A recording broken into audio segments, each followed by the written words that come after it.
Hey, how y'all doing this morning? What's good? Peace and blessings, everybody. Light of Minds Enterprise, Wolfpack Family Representative, Iron Trapper, Street Guards. What's good? Say, check this out. Okay, so I'm sitting here listening to 97.9 The Bounce, and I'm driving to work, and I was thinking, I'm just taking in what I'm listening to. And so the question was, would you be offended if you received a gym membership from your companion as a gift? And I think the guy, like one of the guys I heard respond, he said that he would like wonder like what made it, the person give it to him, like, were you trying to say I need to lose weight? But he didn't necessarily just say it was bad or good. He just kind of said it would make him wonder that. But all the women said that that's not a good gift. All the women that asked said it's not a good gift. You know, when you try to sound fat, it's not a good gift. You know, and so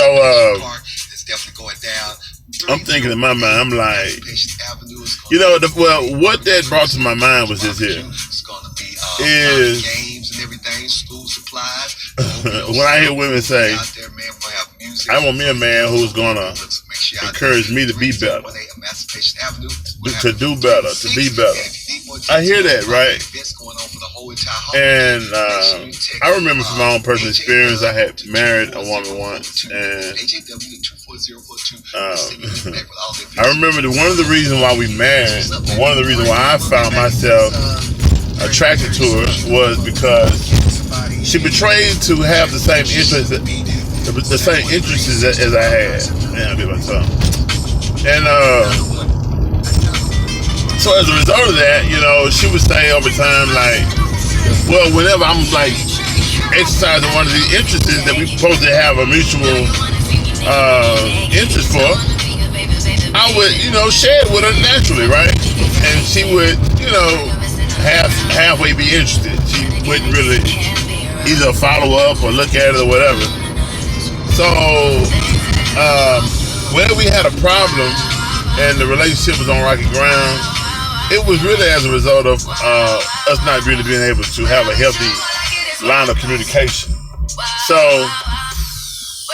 that would come up, and she said, "Well, you have to encourage me. You can't like just not let me do it. You gotta encourage me, right?"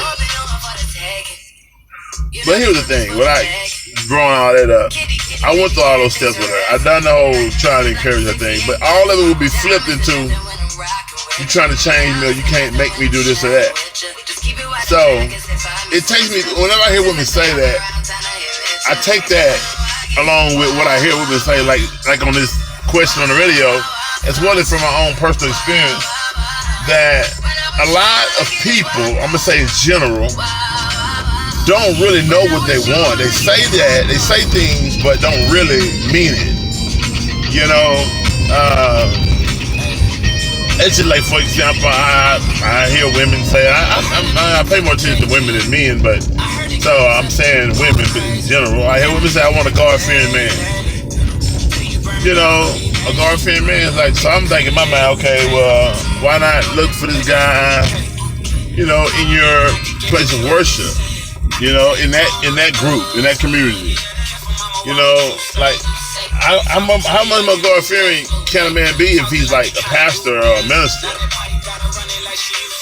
But most people who say that don't really want that kind of person, because that person it makes them too self-conscious of what they don't do and what they're not doing. And they also don't want to be in a situation where they feel that they need to step up to be compatible with a person, but they're not ready. That's like a burden, you know what I'm saying? It's like you filling me with an obligation that I'm not ready to fulfill. So it made me question that, like, do you really want a God-fearing person as you say, or do you just want someone who has a relationship with God, you mean? Is that really what you mean? You just want somebody who has a relationship with God. And for the most part, we all do, on some level or another. And that's a whole nother piece, because people have a tendency to criticize people's level or their relationship with you know, their God or supreme men. But anyway, so I just brought that up to say, I just really think we really need to really consider, really consider what we say we want in regards to companionship, what we say we need, what we say that's going to have to be there when I meet a person, But anyway, about the whole gift deal and the workout pass, I'm like, why would you get upset? Because you say you want a man that's going to encourage you to do better, to want more, to be better. If you know that you're overweight, if you know that you can be physically better, and you have an individual who actually strives to be physically better with you, then naturally they're gonna encourage you to be physically better as well, because that is a part where they're strong at. But you may be stronger in another area that they are not as strong in, and they are also going to need your same encouragement. And that's what makes that's what makes the relationship harmonized. But it is my conclusion that most people are really like more talk than they are action. We say we want this, we say we want that, but we want it only in words. We want it only in theory. We don't really want it practically.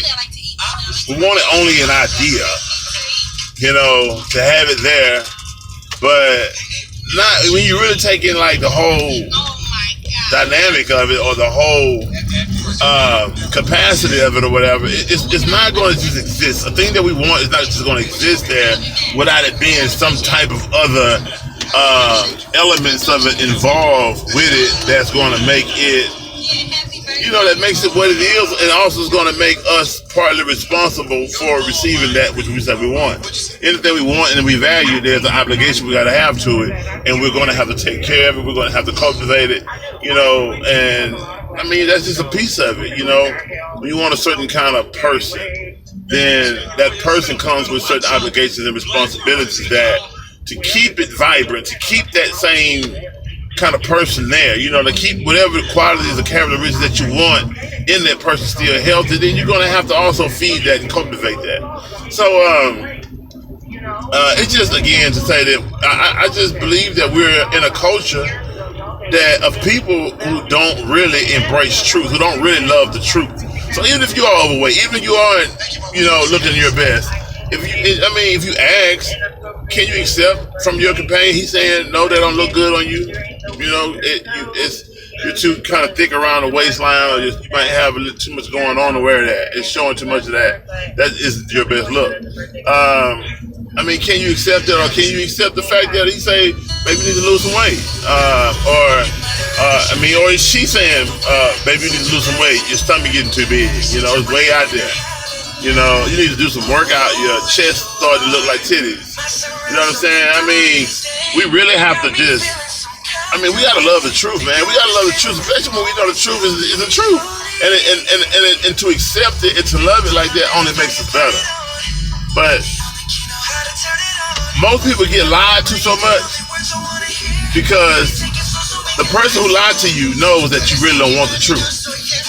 So for the sake of peace, and for the person who's gonna lie to you, so that they can keep enjoying whatever gratification they're receiving from you, they're gonna tell you what you want to hear. They're gonna lie to you. They're gonna tell you whatever, because I know you can't accept the truth. And the truth, you're not gonna accept it in a way to where it produces, it's productive. You're gonna, if I give it to you, you may hear it and you're gonna twist it on me in some kind of way and say, are you this or you that? You criticize or you critique it. Why don't you ever encourage me? Why don't you ever speak any good to me? One thing about being better and changing, you have to not only promote the good that you do, but a person also has to point out some things that are holding you back, some things that aren't making you as good as you can be. And we have to be able to accept both. We have to be able to accept our wins. Our losses like we accept our wins. We have to be able to accept our failures like we accept our accomplishments. And that's just it, That's just something for reflection for today. Peace and blessings, everybody. If it don't sound right, seem right, or appear right, or feel right, try to shift your perspective. This is Jerry Hassan, these children, Enlightening Minds Enterprise. Peace and blessings.